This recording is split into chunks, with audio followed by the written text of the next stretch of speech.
Life and Death Confrontation tahun 2023 mengisahkan penyamaran berbahaya seorang polisi muda ke dalam sarang sindikat narkoba. Tapi semakin dalam ia menyelam, semakin besar pula resikonya. Di antara penyamaran dan ancaman terbongkar, satu hal pasti, terkadang kawan bisa menjadi lawan, dan pertarungan hidup dan mati tidak bisa dihindari. Apa yang akan terjadi selanjutnya? Langsung saja siapkan bantal, guling, dan tempat ternyaman kalian. Selamat menonton!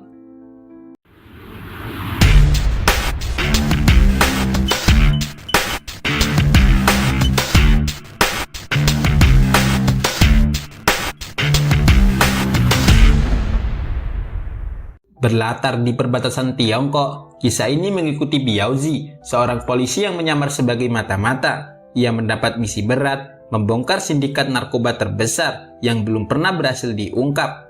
20 tahun sebelumnya, misi serupa juga dijalankan oleh ayahnya yang kala itu terlibat dalam aksi kejar-kejaran dramatis di tepi sungai.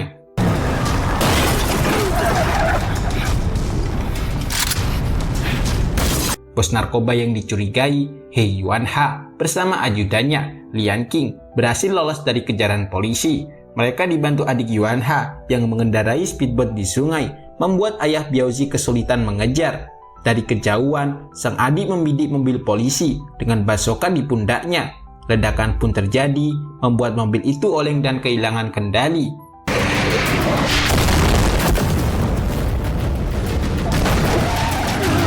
Meski terluka akibat tembakan di kaki, ayah Biaozi terus berusaha menangkap para pelaku. Saat melintasi jembatan, adik Yuanha kembali membidik dan menembakkan basoka ke arah mobil polisi yang memicu ledakan besar. Namun ayah Biaozi tak gentar. Ia memundurkan mobilnya dengan sengaja untuk menjebak musuh. Aksi nekat itu berhasil. Mobil Yuanha tertabrak hingga terpental dan akhirnya terbalik.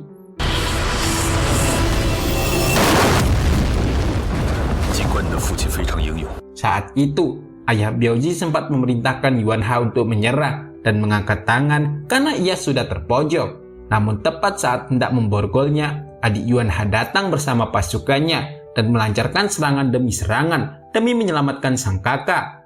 Serangan itu berakhir tragis, adik Yuanha tewas tertembak. Dalam kekacauan itu, salah satu anak buah Yuanha melempar granat yang memicu ledakan besar demi bisa melarikan diri.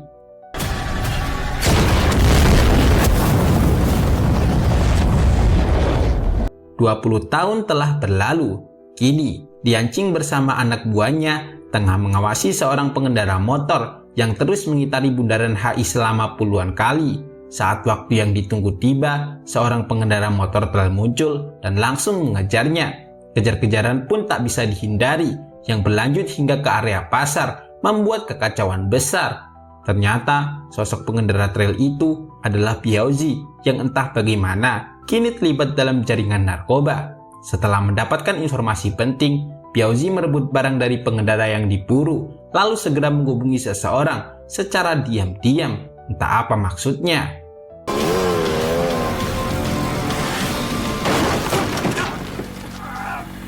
Malam itu, Biaozi mendatangi hotel mewah untuk bertransaksi dengan seorang wanita gangster. Setelah menerima uang, wanita itu tiba-tiba menyerang, menuduh narkoba yang diterimanya adalah palsu.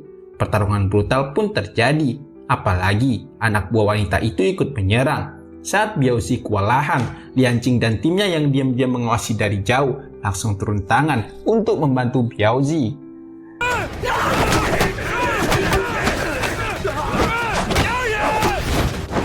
Demi mendapat kepercayaan dari Lian Qing, Biaozi rela mengorbankan jari-jarinya untuk melindunginya dari serangan musuh. Namun tiba-tiba, polisi datang dan membuat semua orang panik. Lian Qing mengira ini jebakan musuh, padahal diam-diam Biaozi lah yang mengkhianatinya.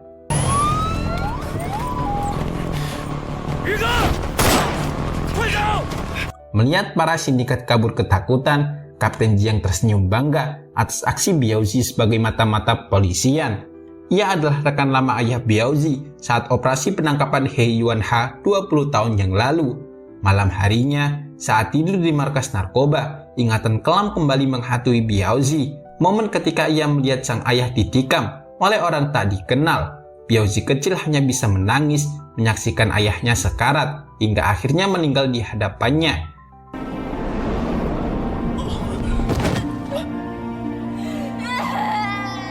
Itulah alasan utama Biaozi menjadi seorang polisi yang ingin membalas kematian ayahnya dengan menangkap otak di balik sindikat narkoba. Meski sudah diperingatkan atasan, ia nekat menyusup dan menghancurkan organisasi itu dari dalam. Bagi Biaozi, risiko nyawa sepadan demi menuntaskan misi ini.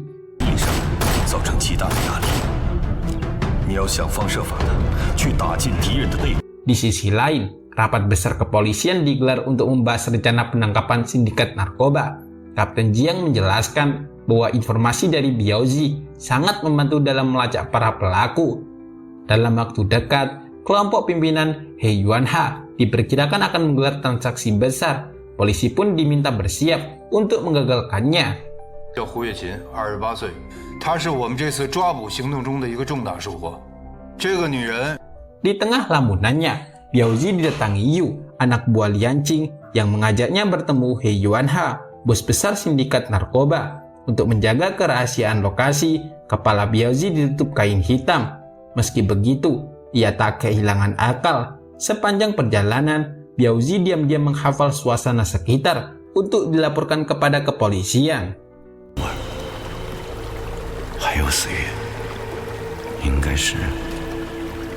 Setibanya di markas besar narkoba, Biaozi tanpa sengaja bertemu Susu, putri dari Lianqing. Entah mengapa, Susu tampak mulai curiga kepadanya. Tak lama, muncullah He Yuanha, otak di balik sindikat narkoba. Biaozi disambut meriah, lengkap dengan pertunjukan barongsai.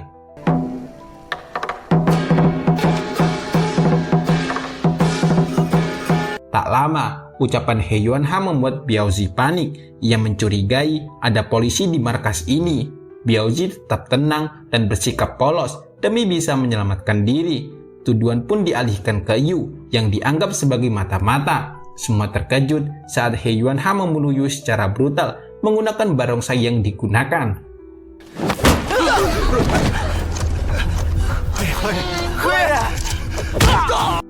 Usai kejadian tadi, Biaozi memilih menyendiri dan larut dalam pikirannya. Sikapnya menarik perhatian Susu yang mulai tertarik namun juga curiga. Dari kejauhan, Lianqing diam-diam mengawasi. Ia tak suka melihat kedekatan putrinya dengan Biaozi. Meski dirinya seorang kriminal, Lianqing tak ingin putrinya jatuh cinta pada sesama penjahat. Dalam hatinya, tampaknya ia mulai ingin bertobat meski belum berani melangkah. 好人，你从来没教过我什么，唯一教过我的一件事就是怎么变。 Suatu hari, He Yuanha menunjuk Biaozi sebagai agen distribusi untuk transaksi narkoba terbesar dalam sejarah kartel. Ditemani anak buahnya, Biaozi mengemudikan truk berisi ribuan paket narkoba. Meski tampak percaya, He Yuanha tak ragu membunuhnya jika ketahuan berkhianat. Biaozi pun meyakinkannya bahwa semuanya akan berjalan aman sesuai rencana.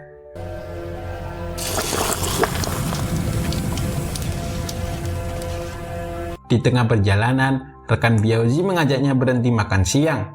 Diam-diam, Biaozi memanfaatkan momen itu untuk menghubungi Kapten Jiang lewat kode isyarat menggunakan ponsel pedagang warteg.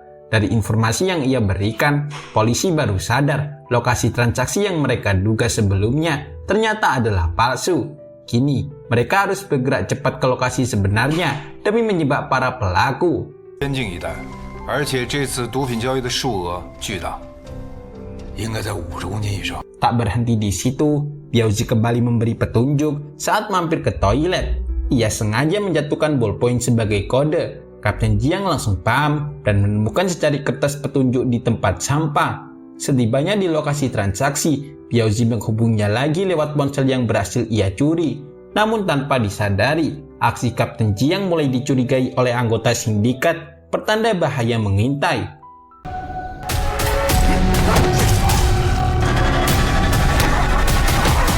Keesokan harinya, keributan terjadi saat seorang polisi penyusup ditemukan. Biaozi hanya diam saat melihat Kapten Jiang dijatuhkan dari atas gedung. Ia tak mungkin mengungkap jati dirinya sekarang karena rencananya belum siap. Sedih dan dendam membuncah, tapi kata-kata Kapten Jiang terngiang. Setiap kebaikan pasti butuh pengorbanan.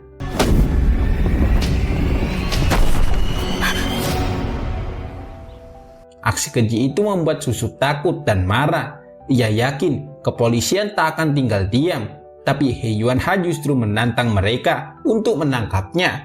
Di sisi lain, Susu mendekati Biaozi karena ingin memastikan kecurigaannya. Ia lalu menyerahkan ponsel dan secari kertas berisi lokasi mereka karena percaya bahwa Biaozi adalah satu-satunya harapan untuk memperbaiki semuanya.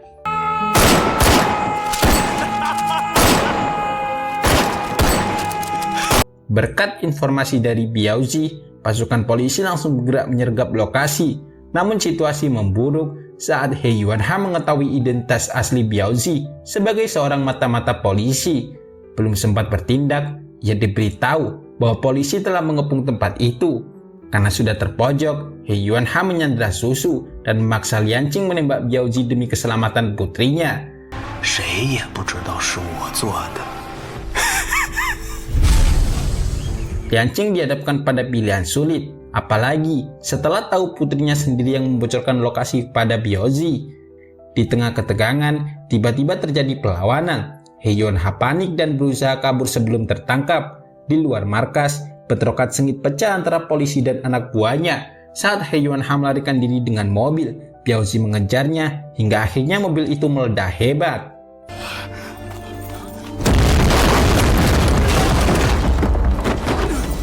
Dalam kondisi sekarat, He Yuanha akhirnya ditangkap oleh Biaozi. Tanpa disadari, Yuanha masih menggenggam pistol, namun ternyata pelurunya sudah habis. Biaozi langsung menyerang balik, membuatnya makin tak berdaya. Meski punya kesempatan, Biaozi tak menghabisinya. Karena sebagai polisi, ia tetap berpegang pada prinsip keadilan, bukan dijatuhkan dengan balas dendam. 又是没子弹。 Pada akhirnya, Biaozi menerima penghargaan khusus dan kenaikan pangkat atas keberhasilannya membongkar sindikat narkoba. Peran Susu pun diakui dan hukumannya dikurangi berkat bantuannya dalam misi ini. Diam-diam, senyum mereka di antara mereka, pertanda bahwa tidak semua yang jahat akan tetap jahat. Selalu ada jalan untuk berubah selama masih ada niat untuk bertaubat. 满意的公安铁军。 Tamat, itulah akhir dari film Life and Death Confrontation tahun 2023. Pada akhirnya, Biaozi berhasil menuntaskan misinya dan membongkar jaringan narkoba berbahaya. Namun di balik keberhasilan itu, ia harus kehilangan sebagian dari dirinya. Film ini menegaskan bahwa perjuangan menegakkan keadilan tak selalu hitam putih, karena terkadang untuk menang, seseorang harus rela terluka di dalam bayang-bayang. Saksikan alur cerita seru menarik lainnya. Tulis komentar di bawah untuk request film atau ide lainnya. Jangan lupa like jempolnya, komen, subscribe, and share. Sampai jumpa di video berikutnya. Dadah!